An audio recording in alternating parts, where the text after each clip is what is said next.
સુરતમાં કરુણાંતિકા સજાઈ હતી, જેમાં એપાર્ટમેન્ટ નીચે ઉભેલા 12 વર્ષના બાળક પર 5મા માળેથી સીલિંગનો તૂટેલો ખોપડો પડ્યો હતો, જેને લઈ બાળકને ગંભીર ઇજાઓ થતા હોસ્પિટલે ખસેડાયો હતો.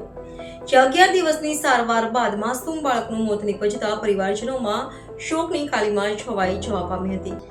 ઉનાળુ વેકેશન શરૂ થતાની સાથે જ બાળકોને રમવા માટે ઘર બહાર નીકળતા હોય છે, ત્યારે સુરતના સરથાણાના સીમાડા ભગવાન નગરમાં આવેલા બ્લુ સિટી એપાર્ટમેન્ટમાં રહેતા 12 વર્ષીય મંત્ર કેતનભાઈ અકબરી પરિવાર સાથે રહેતો હતો.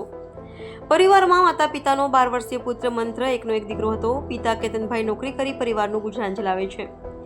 મંત્ર ઘર નજીક આવેલી સ્કૂલમાં ધોરણ 6માં અભ્યાસ કરતો હતો અને ગત તારીખ 11 એપ્રિલના રોજ બપોરે મંત્ર સોસાયટીના મિત્ર સાથે એપાર્ટમેન્ટના નીચે રમી રહ્યો હતો.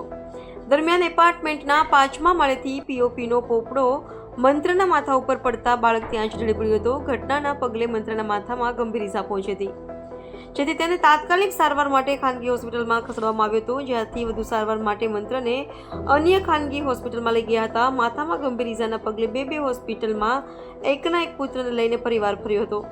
જોકે 11 દિવસની સારવાર બાદ મંત્રએ મોત સામે લડી આખરી દમ તોડી દીધો હતો. અકબરી પરિવારના એકના એક પુત્રનું મોત થતાં પરિવારમાં શોકનો માહોલ છવાયો હતો. આ બનાવ અંગે વધુ આગળની તપાસ સરથાણા પોલીસ કરી રહી છે.